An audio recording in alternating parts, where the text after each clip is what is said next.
오래 알고 지낸 사람과 어느 날부터 연락이 뜸해집니다. 딱히 싸운 것도 없고 사이가 나빠진 것도 아닌데 만남이 짧아지고 전화를 받아도 예전처럼 편하지가 않습니다. 그렇게 시간이 흐르다 보면 어느 해 명절에는 연락 자체를 안 하게 됩니다. 왜 그렇게 됐는지 딱 잘라 설명하기 어렵습니다. 어떤 큰 사건이 있었던 것도 아니고 누가 먼저 멀리한 것도 아닙니다. 그런데 돌아보면 그 관계 안에서 오래 쌓인 것들이 있었습니다. 말하지 않고 넘어갔던 것들, 참으면서 괜찮은 척 했던 순간들, 혼자만 애쓰고 있었던 시간들이 거리를 두게 만들었습니다. 오래된 사이는 오히려 그래서 더 조심해야 하는 관계일 수 있습니다. 오래됐다는 이유로 많은 것들이 그냥 지나쳐지기 때문입니다. 오늘은 그 안에서 반복되는 장면들을 하나씩 살펴보겠습니다. 첫 번째, 오래 알고 지낸 친구 사이에서 조금씩 달라지는 것이 있습니다. 처음에는 서로 조심했습니다. 말 한마디도 가려서 했고 작은 것도 챙겼습니다. 그런데 시간이 지나면서 그런 것들이 하나씩 줄어듭니다. 오래된 사이니까 괜찮겠지 하는 생각이 그 자리를 차지합니다. 그 생각이 자리를 잡으면 상대를 대하는 방식이 달라집니다. 예전에는 당연히 챙기던 것들을 챙기지 않게 됩니다. 고마웠던 것들을 당연한 것으로 여기게 됩니다. 그렇게 조금씩 예의가 사라집니다. 본인은 편해진 것이라고 생각합니다. 하지만 상대는 자신이 가볍게 여겨지고 있다고 느낍니다. 말로 표현하지는 않습니다. 한 번은 그냥 넘어가고 두 번도 넘어갑니다. 하지만 그런 일이 반복되면 상대도 달라집니다. 예전처럼 편하게 대하지 않게 됩니다. 조금씩 거리를 둡니다. 연락을 먼저 하지 않게 되고 만남도 줄어듭니다. 관계가 나빠진 것이 아닙니다. 오래된 친구 사이에서 관계가 멀어질 때는 대부분 이렇게 시작됩니다. 어느 날 갑자기가 아니라 작은 것들이 쌓이면서 서서히 달라지는 것입니다. 이런 일이 실제로 생깁니다. 50년 가까이 알고 지낸 친구가 집에 놀러 옵니다. 문을 열자마자 인사는 짧게 하고 거실 소파에 벌렁 눕습니다. 자리에 앉으면서 밥 뭐 있냐고 먼저 물어봅니다. 밥을 차려내면 맛있게 먹고 그릇은 그대로 두고 일어납니다. 식후에는 냉장고 문을 열어보더니 과일 없냐고 묻습니다. 오래된 친구 사이니까 이 정도는 괜찮겠지 하는 생각에서 나오는 행동입니다. 처음에는 그냥 웃어넘깁니다. 하지만 그런 방문이 몇 번 반복되면 친구가 온다는 연락을 받을 때 반가움보다 피로함이 먼저 듭니다. 그러다 보면 자연히 만남 자체가 줄어들게 됩니다. 오래된 사이일수록 예의를 지키는 것이 더 중요합니다. 오래됐다는 건 상대에게 무례해도 된다는 뜻이 아니라 그만큼 서로를 배려해온 시간이 있다는 뜻이기 때문입니다. 그 시간을 지키고 싶다면 익숙함 속에서도 작은 예의는 놓지 않아도 됩니다. 두 번째, 힘들 때만 연락하고 필요할 때만 찾아오는 사람. 연락은 자주 옵니다. 그런데 전화를 받으면 거의 언제나 힘든 이야기로 이어집니다. 남편 이야기, 자식 이야기, 건강 이야기. 한번 시작되면 이야기가 길어집니다. 처음에는 걱정이 되어 들어줬고, 그러다 보니 그것이 당연한 것처럼 자리를 잡았습니다. 그렇게 몇 년이 지납니다. 한 번은 사정이 생겨 전화를 받지 못했습니다. 나중에 연락해서 사정을 설명했는데 상대는 서운하다는 말을 남기고 연락을 끊었습니다. 수도 없이 받아줬던 것은 기억하지 않고 한 번 못 받은 것만 남은 것입니다. 비슷한 모습은 다른 방식으로도 나타납니다. 차를 빌려달라는 부탁, 아는 사람을 소개해달라는 부탁, 이사할 때 와서 도와달라는 부탁. 필요한 일이 생기면 연락이 옵니다.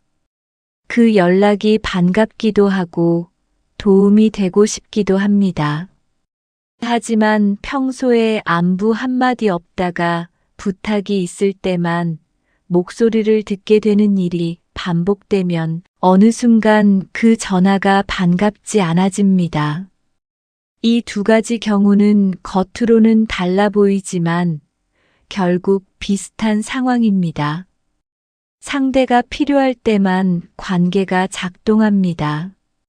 내가 필요한 존재일 때만 연락이 오고 그 필요가 해결되면 다시 조용해집니다. 그 관계 안에서 나는 항상 주는 쪽에 있고 상대는 항상 받는 쪽에 있습니다.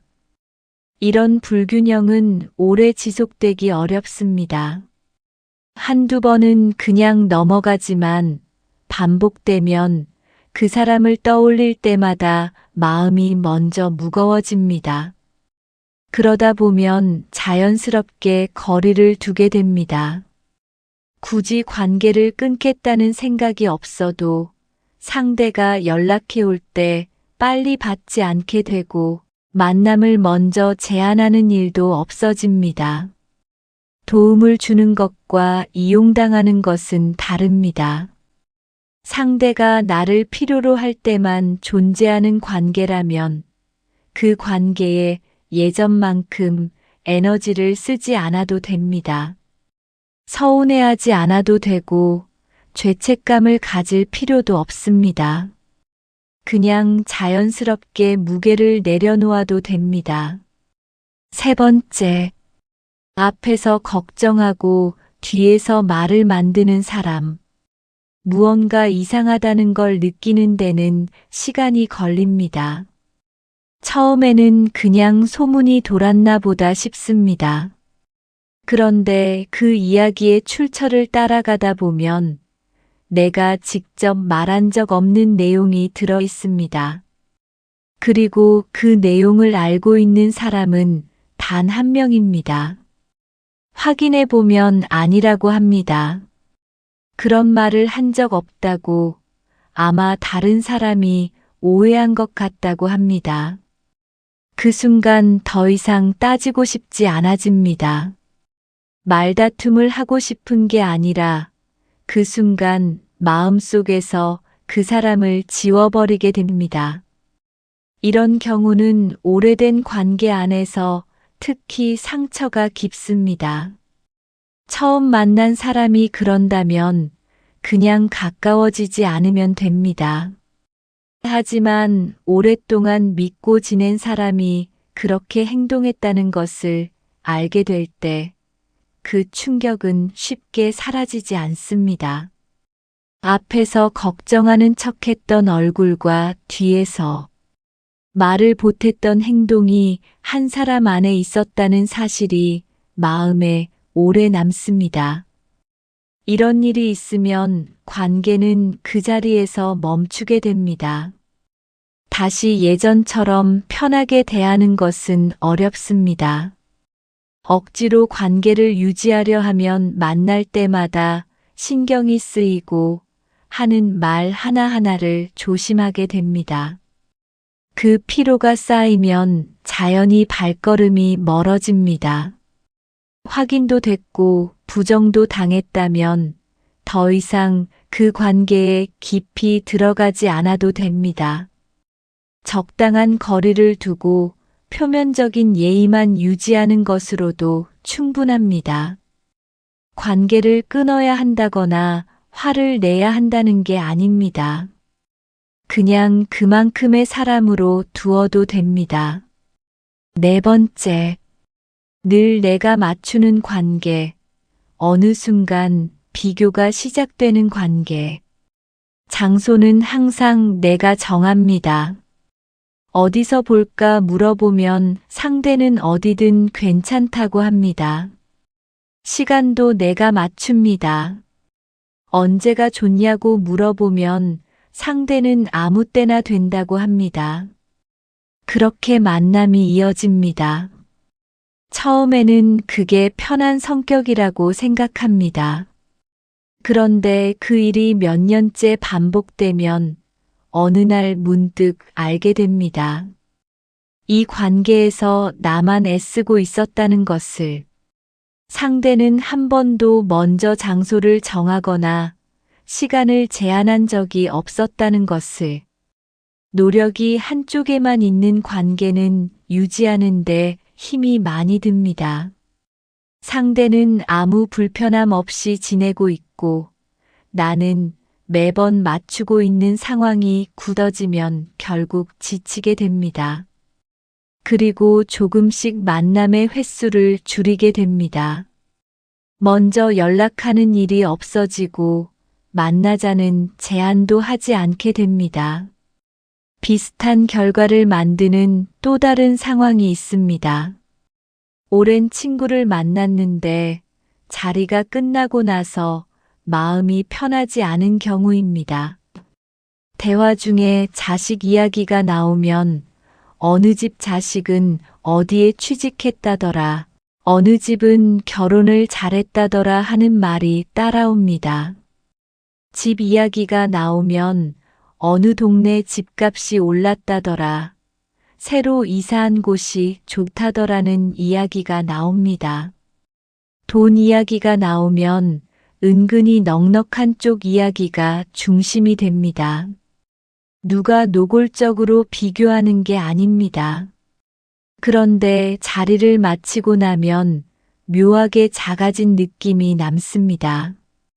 그 느낌이 몇 번 반복되면 그 친구와의 만남이 부담스러워집니다. 반갑기는 한데 선뜻 약속을 잡고 싶지 않아집니다.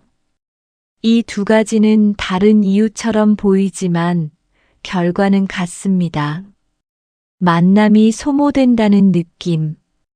그 자리를 마치고 나서 홀가분하지 않다는 느낌. 그 감각이 반복되면 관계는 서서히 줄어듭니다. 맞추는 것을 멈춰도 됩니다.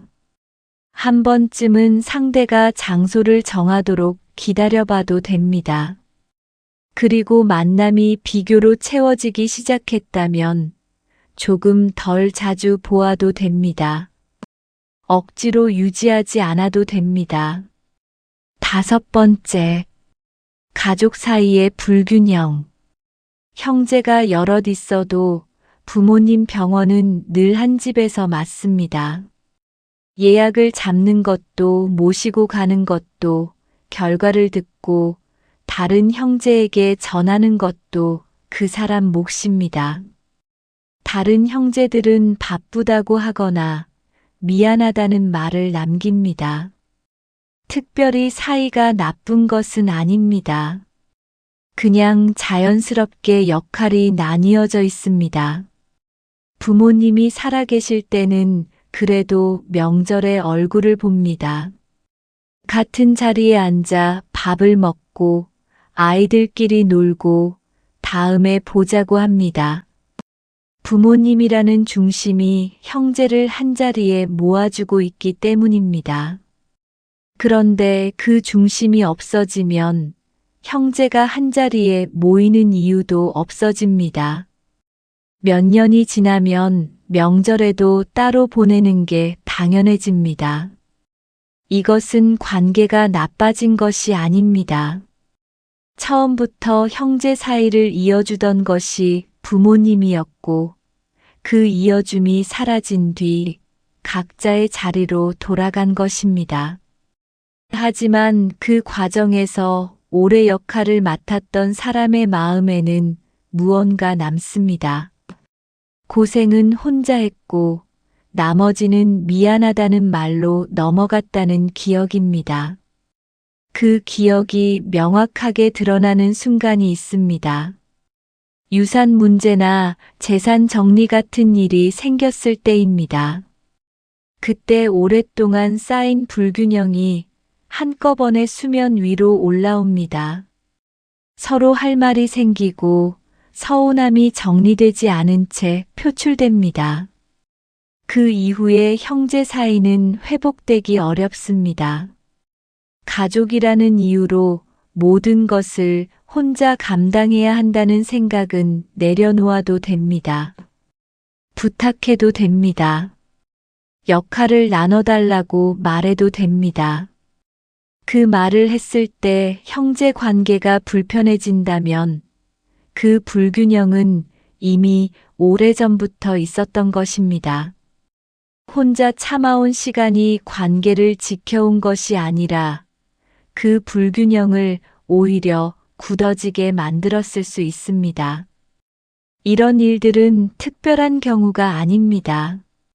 오래된 관계 안에서 천천히 조용히 일어나는 일들입니다.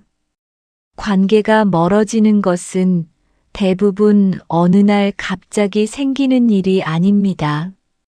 오랫동안 쌓인 작은 것들이 어느 순간 임계점을 넘는 것입니다. 오래됐다는 이유로 많은 것을 참아왔다면 그 참아온 시간이 관계를 지켜준 것인지 아니면 관계의 불균형을 숨겨온 것인지 한 번쯤 돌아볼 수 있습니다. 좋은 관계는 오래됐기 때문에 유지되는 것이 아니라 서로가 여전히 예의를 갖추고 있기 때문에 유지됩니다.